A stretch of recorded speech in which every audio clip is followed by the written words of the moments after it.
Hi friends and welcome to my channel today's news और मैं हूं नीलम ठाकुर। तो बीते कुछ दिनों में मणिपुर की हालत बहुत ही ज़्यादा ख़राब हो गई है। डे बाय डे वायलेंस के केसेस बढ़ते ही जा रहे हैं।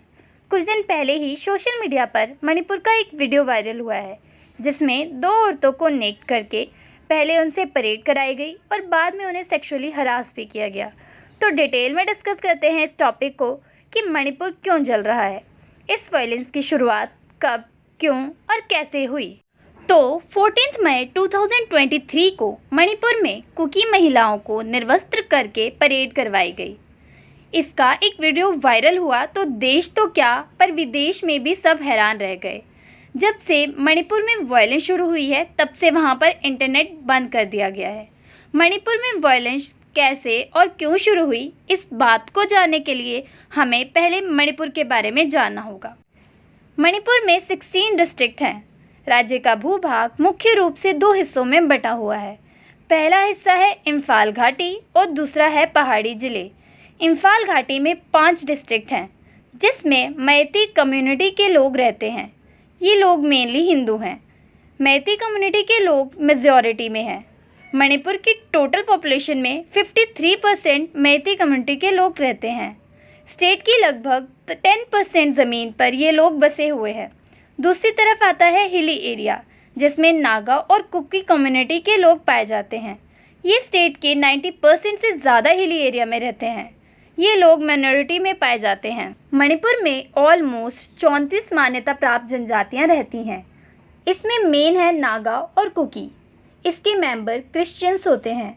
मैती कम्युनिटी के लोग वैली एरिया में रहते हैं तो इन्हें बाकी कम्युनिटी से एडवांस माना जाता है क्योंकि वहाँ रहने की वजह से इन्हें बहुत सारी फैसिलिटी जैसे हॉस्पिटल, एजुकेशन एंड इंफ्रास्ट्रक्चर ये सब कुछ इजीली अवेलेबल हो जाता है। दूसरी तरफ शेड्यूल कास्ट में आने वाले नागा और कुकी कम्युनिटी को बहुत सारी प्रिविलेज मिली हुई है, जैसे कि पूरे मणिपुर में ये कहीं भी लैंड सेल और परचेज कर सकते हैं। गवर्नमेंट जॉब्स और एजुकेशनल इंस्टीट्यूट में भी इन्हें रिजर्वेशंस मिली हुई हैं। तो दूसरी तरफ मैतई कम्युनिटी के लोग हैं जो हिली एरिया में रहते हैं तो ये कहीं भी लैंड परचेज नहीं कर सकते। इन्हें सिर्फ हिली एरिया में लैंड परचेज करना अलाउड है। तो अब चलते हैं इस घटना पर कि मणिपुर में वायलेंस कैसे शुरू हुई। बुधवार का दिन था।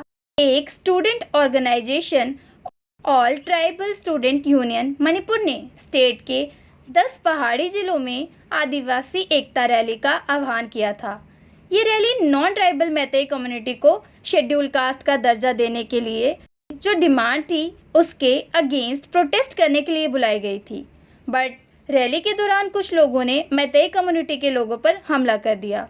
दोनों ही कम्युनिटी के बीच क्लैशेस शुरू हो गए। देखते ही देखते ये वायलेंस बढ़ने लगी।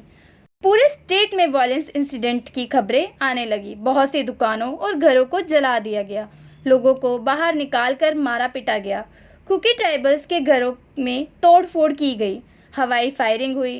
वायलेंस को देखते हुए एक डिस्ट्रिक्ट में कर्फ्यू और इंटरनेट बैन कर दिया गया। तो गाइस, अब डिस्कस करते हैं मणिपुर में हो रही इस वायलेंस की असली वजह क्या है।